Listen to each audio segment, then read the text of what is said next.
아멘. 오늘 말씀에 있는 그대로 예수 그리스도의 나심은 이러하니라. 우리가 말씀을 보았습니다. 인류 역사에 있어서 최고의 사건이라 한다면 하나님이 인간의 몸을 입고 땅 위에 오신 것입니다. 물론 이런 일을 우리 믿음의 사람들은 다 그대로 받아서 아멘 하지만 세상 사람들은 그것을 믿지 못하기 때문에 아직도 예수님에 대해서는 많은 사람들이 이러쿵저러쿵 말들을 많이 하죠. 성경에 신비로운 사건들이 많이 기록되어져 있습니다만 사실 예수 그리스도의 탄생을 보면은 너무나도 신비스러운 모습이 아닐 수가 없습니다. 인간적으로 계산하면 계산이 안 됩니다. 동방에 있는 박사들이 하늘의 별을 보고 따라왔는데 별이 움직여냅니까? 과학적으로 설명을 할 수가 없습니다. 만약에 별이 움직이면 그러면 이 세상은 종말이 오고 마는 것입니다. 우리 눈에 보이는 별은 우리 눈에 볼 때 저건 무슨 별 이렇게 쉽게 말하지만 그 별들은 이 지구 땅 덩어리보다 어마어마하게 더 큰 수천 배 수만 배 되는 별들도 많이 있습니다. 그렇기 때문에 별이 움직인다는 것은 이거는 있을 수가 없는 얘기 같죠. 그러나 우리는 하나님의 역사를 우리는 그대로 인정하고 믿습니다. 이것은 바로 하나님이 하시는 일입니다. 그리고 또한 보면은 예수님이 탄생하셨을 때 저 들판에서 양을 치던 목자들은 천군 천사의 소리를 들었습니다. 천군 천사가 노래했다는 것은 성경에는 여기밖에 안 나옵니다. 예수님 탄생시밖에 안 나옵니다. 어디에도 천군 천사가 나오지 않습니다. 아수르 군대가 18만 5천 명이 와서 사내립이 아주 이스라엘을 겁박하고 위협을 할 때에 그때에 참 히스기야 임금이 하나님 앞에 기도했는데 밤사이에 18만 5천 명을 다 죽였습니다만 그 많은 군대가 죽는데도 천군 천사가 등장하지는 않았습니다. 예수님께서 겟세마네 동산에서 기도하실 때에 날이 새려고 할 때에 그 가룟 유다가 그 빌라도에게서 파송된 무리들을 끌고 와서 예수님을 잡았는데 그 베드로가 칼을 빼가지고 그 말고라는 사람이 길을 쳤습니다. 예수님께서 그 길을 붙여주시면서 베드로를 책망하면서 하신 말씀이 무슨 말씀이냐면 시몬아 내가 하늘에 12영 더 되는 천사를 불러올 수 없을 줄 아느냐 이렇게 말씀을 합니다. 하늘에 12영 더 되는 한 영이 얼마냐 몇 개 사단이 돼야 한 영이 된다 이런 말이 있습니다. 어마어마한 천사가 하늘에 있다는 것을 말씀하고 있는 것입니다. 이런 면에서 보면은 누가복음 2장 13절에 14절에 홀연히 수많은 천군이 그 천사들과 함께 하나님을 찬송하여 이르되 지극히 높은 곳에서는 하나님께 영광이요 땅에서는 하나님이 기뻐하신 사람들 중에 평화로다 이렇게 성경은 기록되어져 있습니다. 한마디로 말해서 예수님의 탄생이라는 것은 이것은 초인적인 인간들이 생각할 수 없는 초월적인 그런 모습을 볼 수가 있는 것입니다. 실제 하나님이 인간의 몸을 입고 이 땅 위에 오신 것이 보통 사건은 아니지 않습니까? 맥스 루카이도라는 목사님은 하나님이 우리에게 오셨다 이런 책을 썼어요. 하나님이 우리에게 오셨다. 이것은 보면 인간들이 감당할 수 없는 사람들이 어떻게 할 수 없는 하나님의 역사, 하나님의 강권적인 역사를 말씀하고 있는 것입니다. 고든이라는 분이 쓴 책을 보면은 이런 책 속에 이런 얘기 나옵니다. 과일 파는 어떤 여자아이가 있습니다. 과일 파는 여자아이가 과일을 길거리에 놓고 과일을 팔면서 책을 읽고 있어요. 그런데 어떤 신사가 와서 과일을 사려고 한참 들여다보고 있는데도 이 아이는 책을 보느라고 정신이 없습니다. 그럴 때 이 신사가 묻습니다. 얘야 너 뭘 그렇게 보고 있니? 그런데 이 아이가 대답하기를 하나님의 말씀입니다. 성경을 보고 있구나 이렇게 이제 아는 거죠. 그런데 이 신사가 말합니다. 얘야 그 책이 어떻게 하나님 말씀이라고 믿는 거니? 그걸 어떻게 하나님 말씀이라고 믿는 거니? 하고 물었습니다. 이 아이가 말합니다. 선생님 하늘에 별이, 하늘에 태양이 있다는 것을 믿으십니까? 그거야 당연한 것이지. 선생님이 하늘에 태양이 있다는 것을 당연하게 믿으면 저도 하나님이 있다는 것을 당연하게 믿습니다. 이렇게 참 재미있는 웃기는 대화입니다. 오늘 우리 신앙인에게 있어서는 이 모든 하나님의 역사를 그냥 그대로 받아들입니다. 아멘 합니다. 믿습니다. 모든 것은 하나님이 하셨군요. 이렇게 합니다. 그러나 불신자의 입장에서 보면 말도 안 되는 얘기인 것입니다. 어떻게 별이 움직이고 어떻게 천군 천사가 나타나고 어떤 이런 일들이 있을 수가 있느냐, 이렇게 하는 것이죠. 그래서 오늘 우리가 하나님 말씀을 믿는다는 것은 대단히 중요한 것이고, 믿음의 사람과 불신자의 사람들의 모습은 전혀 다른 생각과 다른 말을 할 수가 있는 것입니다. 첫째로 생각할 말씀은 예수 그리스도가 성령으로 잉태됐다, 이렇게 말씀하고 있습니다. 여러분, 이 세상에 사람들이 좀 머리가 좀 비상한 사람들, 좀 똑똑한 사람들, 나름대로 자기가 뭔가 한마디 하고 싶은 사람들 글들을 쓰죠. 글을 써서 후대까지 남기죠. 이 남기는 글들 중에 예수 그리스도의 동정녀 탄생을 부정하는 글들이 굉장히 많습니다.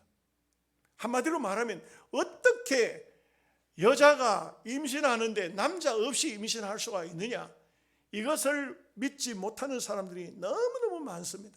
그 사람들이 다, 많은 사람들이 그 글들을 씁니다. 마치 세상의 신화처럼 그렇게 성경을 보고 있는 사람들도 없지 않아 있다, 이 말이죠. 예. 당군이 어떻게 태어났습니까? 고조선 이야기. 곰과 범이 그 한웅이라는 하늘에서 내려온 사람 몸을 입었죠. 그 곰하고 범한테 마늘을 주면서 마늘을 먹어라, 그러면 사람이 된다. 범은 못 견디고 뛰어나가고 곰은 마늘을 계속적으로 동굴 속에서 먹었다. 여자가 됐다, 웅녀가 됐다. 그래서 한웅하고 결혼해서 아들을 낳았는데 그게 누구요? 당군이다. 그게 참 웃기는 얘기죠. 신화라는 것이 정말 기가 막히고 웃기는 얘기입니다. 그것뿐만 아니죠. 뭐 고구려의 주몽이라든지 신라의 박혁거스라든지 다 하나의 신화적인 그런 인물들을 만들어 사람들이 창작해내는 것이죠. 생각해내는 것. 마치 예수 그리스도의 탄생도 이것을 하나의 신화적인 그런 인물로 봐서 예수님을 심지어는 뭐 사생하다 이렇게 말하는 사람도 있고 뭐 별별 소리를 다 합니다. 그러나 성경은 말합니다. 예수 그리스도는 하나님의 아들이요, 우리의 구세주요, 그분을 믿을 때 구원을 얻는 것이고, 그분을 거절하면은 그에게는 영원한 멸망이 있을 뿐이다, 이렇게 말씀하고 있습니다. 사실 우리가 예수님을 믿을 수 있는 것은 우리가 어떤 믿습니다 한다고 믿어지는 것도 아니고, 성경을 많이 읽는다고 믿어지는 것도 아니고, 성령이 임해야 되는 것입니다. 성령이 아니고는 예수 그리스도를 하나님의 아들로 믿을 수가 없습니다. 사도행전 1장 8절에 보면 오직 성령이 너희에게 임하시면 너희가 권능을 받고, 이렇게 시작됩니다. 성령이 임하느냐, 성령을 받느냐, 이거 참 놀라운 일이 아닐 수 없습니다. 제가 새벽 시간에도 말씀을 드렸습니다만, D.L. 무디가 어떤 청년이 성경에 많은 비리들을 찾아가, 자기 스스로를 생각할 때 비리입니다. 이게 잘못된 겁니다. 뭔가 안 맞는 말입니다. 그걸 찾아가지고 무디 목사님을 왔을 때 무디 목사님이, 자네는 그 예수 그리스도를 영접하지 않은 상태에서는 이건 전부 다 그렇게 볼 수가 없다. 예수 그리스도를 영접하는 기도를 하고 영접하고 내한테 이 문제를 따지자. 그 청년에게 예수 그리스도를 영접토록 했습니다. 이 청년이 예수님을 영접하니까 이 말씀이 한마디로 다 믿어져 버리는 겁니다. 따질 게 없습니다. 인간적으로 계산할 게 없습니다. 그와 같이 오늘 우리가 성령이 임하여서 우리의 마음속에 성령이 임하게 되면 이 모든 말씀은 다 아멘 되어지지만, 우리가 성령을 받지 않으면 성경이 너무 이상한 책이야, 너무 희한한 말씀들이 많아, 과학적으로도 안 맞고 인륜적으로도 안 맞고 도덕적으로도 안 맞는 말씀들이 너무 많아, 이렇게 될 수밖에 없습니다. 구약성경 스가랴서 4장 6절 말씀에 만군의 여호와께서 말씀하시되 이는 힘으로 되지 아니하며 능력으로 되지 아니하고 오직 나의 영으로 되느니라. 우리가 예수 그리스도를 하나님의 아들로 받아들이고 믿고 동정녀 탄생을 믿고 예수님이 땅 위에서 활동하신 예수님의 모든 삶을 믿을 수 있는 것은 성령으로만 되는 겁니다. 내 힘으로 되는 것이 아니에요. 여러분들이 만약에 경우에 하나님 말씀을 듣고 또 들어도 이 말씀이 내 마음속에 생명의 말씀으로 들어오지 않으면 아직도 우리는 성령을 받지 못한 신자다, 이렇게 봤습니다. 그래서 우리가 예수 그리스도를 주로 시인하는 것도 성령이 아니고는 할 수가 없다고 그랬어요. 우리가 예수 그리스도를 하나님의 아들로 나의 생명의 구주로 믿을 수 있는 것도 성령이 임하면 아멘 당장에 믿어집니다. 그렇지 않으면 믿어질 수가 없습니다. 오늘 우리가 동정녀 탄생, 예수 그리스도의 잉태되심, 이것을 믿는다는 것은 신앙인이 가장 기본적이고 가장 하나님 앞에 초보적으로 예수 그리스도의 탄생부터 믿어야만 성경 모든 것이 믿어지는 것입니다. 두 번째로 예수 그리스도를 생명의 구주로 받아들이는 것입니다. 예수라는 이름 자체가 여호와는 구원이시다. 그 예수라는 이름은 자기 백성을 저희 죄에서 구원할 자심이라. 예수님이 뭐냐? 예수님이 누구시냐? 예수님은 자기 백성들, 오늘 여러분들입니다. 여러분들을 구원할 자가 바로 예수 그리스도라는 것입니다. 그렇기 때문에 사도행전 2장 21절 말씀에는 누구든지 주의 이름을 부르는 자는 구원을 얻으리라. 누구든지 했지만 사실상 요한복음 3장 16절은 하나님이 세상을 이처럼 사랑하사 이는 저를 믿는 자마다, 믿는 자가 누구든지가 될 수가 없습니다. 아무나 믿어지는 것이 아닙니다. 여러분들이 하나님의 아들로 예수 그리스도가 믿어진다는 그 자체가 얼마나 귀한 축복이고 은혜인가 하는 것을 알아야 됩니다. 사도행전 4장 12절 말씀에 다른 이로서는 구원을 얻을 수 없나니 천하 인간에게 구원을 얻을 만한 다른 이름을 주신 일이 없음이니라. 예수 이름 외에는 구원을 얻을 수 있는 이름을 주신 일이 없다는 것입니다. 로마서 10장 9절 말씀에서 10절 말씀에 보면 내가 내 입으로 예수를 주로 시인하며 또 하나님께서 그를 죽은 자 가운데서 살리신 것을 내 마음에 믿으면 구원을 얻으리니 사람이 마음으로 믿어 의에 이르고 입으로 시인하여 구원에 이르니라. 참 예수 그리스도를 믿을 수 있다는 것은 이것은 우리가 인간적으로 생각하면 불가능합니다. 여러분들이 만약에 이미 예수 그리스도를 믿고 하나님 앞에 나왔으니 말이지, 여러분들이 불신자였다면 제가 이런 말씀을 들으면 전부 다 콧방귀를 낄 겁니다. 말도 안 되는 얘기를 한다고 이렇게 하실 겁니다. 그러나 분명한 사실은 우리가 예수 그리스도를 믿어서 구원받는데 조금도 의심하지 않습니다. 당연히 하늘에 태양이 있듯이 우리 하나님은 오늘 우리를 구원자로 예수님을 보내셨다. 어린 과일 파는 소녀의 이야기처럼 우리는 그대로 믿는 것입니다. 그대로 받아들이고 의심하지 않습니다. 그대로 아멘합니다. 이것이 바로 하나님이 선택한 하나님의 백성들이라 이렇게 말할 수 있습니다. 헤르만 헤세라는 사람은 이런 말을 했습니다. 구원의 길은 어디에나 있는 것이 아니다. 오직 자기 자신의 마음에 이르는 길뿐이다. 거기에만이 하나님이 계시고 하나님이 역사하시는 것이다. 우리 마음으로 하나님의 구원의 길, 예수 그리스도를 믿는 믿음의 길을 간다는 겁니다. 믿는다는 겁니다. 우리 마음으로 믿어진다는 이 자체가 얼마나 귀한 축복입니까?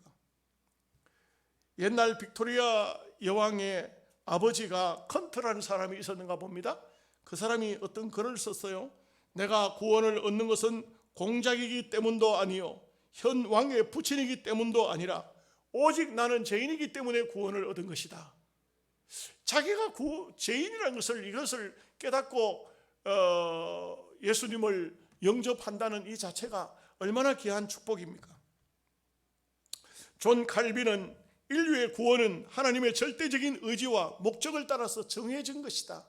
우리가 사실 엄격히 말하면 내가 열심히 교회 나오고 내가 예수님을 연구하고 내가 예수님께 내 자신을 드리고 내가 성령의 인도를 받아서 하나님을 믿고 그렇게 한 것 같은데, 칼빈은 뭐라고 말하냐면 하나님이 정해놓은 범위 안에서 그렇게 된 것이다. 하나님이 여러분을 선택했다는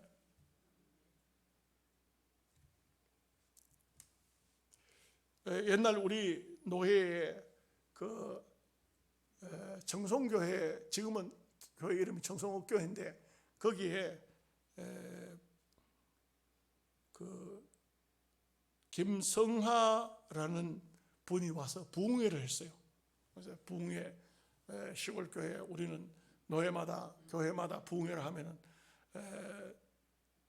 그 찬조하는 의미로 참석하러 가지 않습니까? 가서 봤더니 이분은 스님이 목사님이 되신 분이에요. 스님도 보통 스님이 아니에요. 이분은 포교성이라고. 포교성은 불교, 쉽게 말하면 불교 대학에 스님 만들어내는 교수, 이 사람을 포교라 그래요. 포교성이라 그래요. 무슨 말인지 아시겠죠? 우리로 말하면 신학 교수 목사님 이런 뜻이에요. 근데 이분이 어떻게 예수를 믿어가지고 목사가 됐을까? 너무 신기하죠. 이분이 쓴 책 이름이 극락의 불납이에요. 나도 그 책을 사가지고 와서 아직도 서재실에 있어요. 극락의 불납이라는 책이 있어요. 근데 이분이 이런 얘기를 해요. 자기가 불교 대학을, 포교성이니까 당연히 불교 대학을 세우는 거예요. 불교 대학을 세우는데 사기를 당했어요. 그 있는 재산 다 날리고 뿐만 아니고 학교를 짓다가 말고 부도가 나고 이 부도를 감당하지 못해서 사기꾼으로 몰려서 사기가 돼서 그래서 감옥에 들어가게 됐어요. 교도소 들어가게 됐어요. 참 기가 막히죠. 이래 되니까 이분이 교도소 생활을 살면서 어느 날 한번 불교의 무슨 유명한 책을 자기가 좀 그 교도소 안에 그 책이 있어서 자꾸 이제 대출 뭐라 합니까? 대여해서 보고 있는 겁니다. 책을 빌려다 보고 있는 겁니다. 보고 있는데 어느 날 어느 그 교도관한테 그 책을 좀 빌려달라 이렇게 부탁을 했어요. 그랬더니 그 교도관이 예수 믿는 사람이었던 것 같아요. 그러니까 이 사람이 깨를 내서 하는 말이 뭐냐면 그 책은 대여되고 없습니다. 그 대신 제가 책 한 권 소개해 줄 테니까 이 책을 보십시오 하면서 가지고 왔는데 성경책을 가져온 거예요. 이 스님이, 이 포교성이 그 성경책을 받아가지고 얼마나 화가 나는지 방구석에다 팍 집어 던졌습니다. 세상에 내가 스님인 줄 알면서 나한테 성경책을 갖다 줘. 화가 났습니다. 근데 또 글도 많이 읽은 분이고 또 포교성이고 이 정도 되니까 또 성경책이 궁금하잖아요. 예수쟁이들은 도대체 뭘 보길래 어떻게 예수를 믿길래 이렇게 지독한 예수쟁이들이 어디 있냐? 어떻게 중한테 성경책을 갖다 주느냐? 저 책이 뭔지 한번 보자. 봤는데 책을 뒤적뒤적 하다 보니까 마태복음 19장이 나왔어요. 거기에 어떤 얘기가 있느냐면 어떤 큰 부자 청년 이야기가 나옵니다. 이 부자 청년이 예수님께 묻습니다. 선한 선생님, 내가 어떻게 하면 영생을 얻을 수 있겠습니까? 그때 예수님께서 하신 말씀이 율법을 말씀합니다. 살인하지 말라, 간음하지 말라, 도적질하지 말라, 거짓 증인 되지 말라, 부모를 공경하라, 뭐 이런 말씀들을 예수님께서 하시는 거예요. 그 청년이. 근데 이 청년이 제가 어릴 적부터 그거 다 지켰던 것입니다. 말하자면 예수님께서 하신 말씀을 이 부자 청년이 들으면서 하는 말이 그건 내가 다 지켰습니다. 그러면 내가 영생을 얻을 수 있냐 이거죠? 그럴 때 예수님께서 이 청년이 재산이 많거든요. 네 재산을 팔아서 가난한 자에게 다 나눠주고 나를 따라오라 이렇게 말씀했습니다. 그랬더니 이 부자 청년이 정말 영생을 어떻게 하면 선한 선생님 어떻게 하면 영생을 얻을 수 있겠냐고 예수님을 찾아왔지만 막상 모든 것은 뭐 간음하지 말라 안 했다 이거예요. 살인하지 말라 살인 안 했다 이거예요. 거짓 증언하지 말라 거짓 증언 안 했다 이거예요. 다 잘 살았다. 잘 살았는데 100% 잘 살았는데 네 재산을 팔아가지고 가난한 사람에게 구제하고 너는 날 따라오라 이렇게 할 때에 이 부자 청년은 그만 거기에서 딱 걸림이 됐어요. 그래서 그만 고민하면서 돌아가 버렸다는 얘기예요.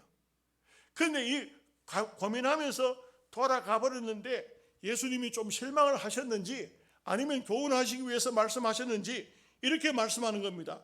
부자가 천국 들어가기가 어려우니라. 이제 여기서 이제 이 스님이 딱 걸린 거예요. 부자가 천국 들어가기는 어려운 거. 그러면 천국에는 전부 가난뱅이만 들어가는가? 근데 예수님이 다시 이어서 말씀합니다.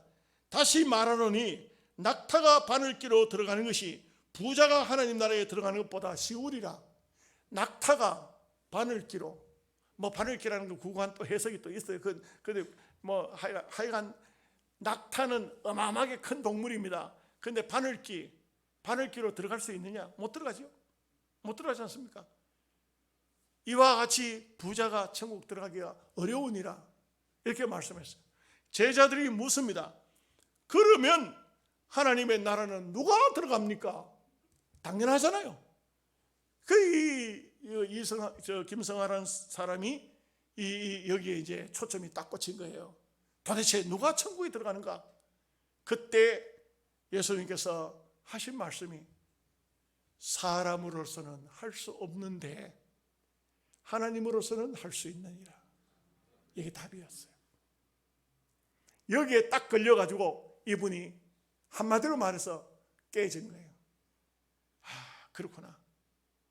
불교적인 입장에서 자기가 또 설명을 하더라고요. 사람으로서는 안 되는구나. 이 구원을 얻고 영생을 얻고 다음 영원한 세상은 우리가 무슨 힘을 기울인다고 되는 게 아니에요. 여러분들이 여기 와서 뭐 헌금 좀 하고 무슨 뭐 전도 좀 하고 봉사 좀 했다고 천당 들어가는 것이 아니에요. 착각하면 안 돼요. 내가 이렇게 열심히 살았는데 하나님께서 천당에 있으면 날 보내주셔야 되지. 그거는 여러분들의 생각이지. 하나님은 하나님이 택한 백성을 천당에 집어넣는 것이지. 여러분들이 무슨 뭘 하는 게 아니에요. 여러분들은 그냥 하나님이 그렇게 하신다 하면 다른 건 아무것도 없어요. 그냥 아멘 이것만 하면 돼요. 하나님이 하시는군요. 아멘. 믿습니다. 아멘을 가서 믿습니다 하는 거예요. 믿습니다. 아멘. 이것이 바로 우리가 구원을 얻는 길이다 이거죠. 세 번째, 예수님의 탄생은 임마누엘입니다. 하나님이 우리와 함께 계신다. 이게 임마누엘이에요. 하나님이 우리와 함께 계신다. 이게요. 말은 임마누엘 쉬운데 하나님이 여러분과 함께 하신다. 이거는 엄청난 사건이에요. 굉장한 사건입니다. 구약 성경을 봐도 하나님을 보고 싶은 사람들, 믿음의 사람들 많았어요. 신약 성경에도 마찬가지입니다. 그러나 누구든지 하나님을 볼 수가 없었어요. 그런데 예수님이 땅 위에 오심으로써 하나님이 이 땅 위에 오신 것이라는 거예요. 하나님이 인간의 몸을 입고 우리와 함께 하신 것이라는 것입니다. 여러분, 이 하나님이 우리와 함께 하심이라는 것은 이건 놀라운 일이고 너무나도 신비한 일이에요. 여러분, 세계 역사에 지금 정말 이 세계의 역사를 보면서 우리가 그냥 뭐 성경 보고 그냥 교회 안에서 믿고 이런 거 보다가 좀 크게 보는 사람들 있지 않습니까? 크게 보는 사람, 토인비와 같은 사람. 이 토인비는 역사학자하면서 전 세계를 이렇게 들여다보고 있으면서 구속사적인 하나님의 역사 속에 이 세계 역사를 보는 겁니다. 그러면서 두 가지를 말해요. 이 세계 모든 역사 속에 반드시 없어져야 될 민족이 오랜 세월이 지나도 없어지지 않고 존재하는 세력이 두 나라가 있대요. 그걸 어디로 봤냐면 토인비는 하나는 유대 나라로 봤고 하나는 대한민국을 봤어요. 여러분, 이게 우리가 좀 깊이 좀 생각하고 여러분들이 제 설교를 그냥 귀넘어 듣지 말고 좀 많이 생각을 하면서 들으셔야 돼요. 이 유대인들은 예수 그리스도를 탄생시킨 민족입니다. 그리고 거기는 뭐 여러 가지 파생된 것이 많고 수많은 고난과 어려움을 많이 겪었지만 그래도 묘하게도 없어질 듯 하면서 이 유대 나라가 계속 존재되어 왔고, 지금은 그 유대인들이 어떻게 보면은 세상을 전체를 이 지구 땅덩어리에 유대인들이 영향력이 미치지 않은 곳이 없어요. 미국이든 영국이든 러시아든 유대인들의 영향력이 미치지 않은 곳이 없어요. 놀랍지 않아요? 그 조그만 나라에서 얼마나 적으냐? 경상북도만 해요. 그런 나라에서 그 영향력이 모든 중동인들, 아랍인들이 뽑아내는 석유에, 거기에 큰 석유 회사의 주인은 다 유대인들이에요. 미국의 정치 세계를 움직이고 경제를 움직이는 것은 다 유대인들이에요. 뭐 핵무기 같은 거 이런 거 움직이고 만지고 하는 사람들이 유대인들이라고. 이 전 세계를 좀 깊이 있게 내다보면은 전 세계가 유대인들 속에 들어가 있어요. 그런가 하면 토인비는 또 무슨 얘기를 했냐면, 대한민국이라는 이 땅, 중국과 일본, 이게 대단한 나라들이에요. 저 위로 올라가면 러시아까지 이런 나라 속에 중간에 있으면서 우리도 잘 모르는 얘기를 해요. 936번이나 외침을 받았다 그래요. 여러분 아세요 그걸? 이 대한민국이 왜 외침을 받는데 뭐 일본, 중국뿐만 아니고 이 우리나라에 쳐들어온 적들이 전쟁을 일으킨 것이 936번이나 된다는 거예요. 이거 잘 모르죠. 여러분 잘 모르시죠. 그런데 이 대한민국의 영향력이 지금 전 세계를 장악하고 있습니다. 특별히 영적으로 대한민국이 세계를 장악해 들어가고 있습니다. 제가 지난 시간에 말씀드렸죠. 세계에서 가장 아름다운 노래를 찾으니까 아리랑이더라고요. 세계에서 이 세상에 이 지구 땅덩어리 속에 최고로 아름다운 노래가 아리랑, 여러분 들어보셨나요? 이 아리랑이라는 노래. 아리랑 곡에다가 미국에서는 벌써 아마 찬송가 가사를 만들어 가지고 거기 그 곡에다가 찬송가를 만들어 가지고 미국 교회에서는 찬송가를 부르고 있더라 이 말이죠. 지금 현재 밖에서 보는 한국의 영향력은 세계 4위권 안에 들어가더라 이거죠. 한국 사람이 지금 머리는 보통 머리가 아니에요. 너무 머리가 좋아가지고 맨날 야당 여당 만들어가지고 싸우고 있지. 이거 보통 일이 아니에요. 정말 뛰어난 하나님께서 여기에다가 지금 현재 복음을 심어놓고 마지막 우리 대한민국을 통해서 마지막 전 세계의 종말의 시기가 오기 전에 대한민국을 영적인 제사장으로 삼고자 하는 것입니다. 저는 이런 얘기를 들을 때마다 또 이런 말씀들을 책을 통해서 읽을 때마다 막 가슴이 벅차올라요. 여러분들은 별거 아닌 것처럼 대한민국 속에 있는 사람은 대한민국을 잘 몰라요. 물속에 빠지면 물을 잘 몰라요. 밖에서 보면은 잘 알 수가 있죠.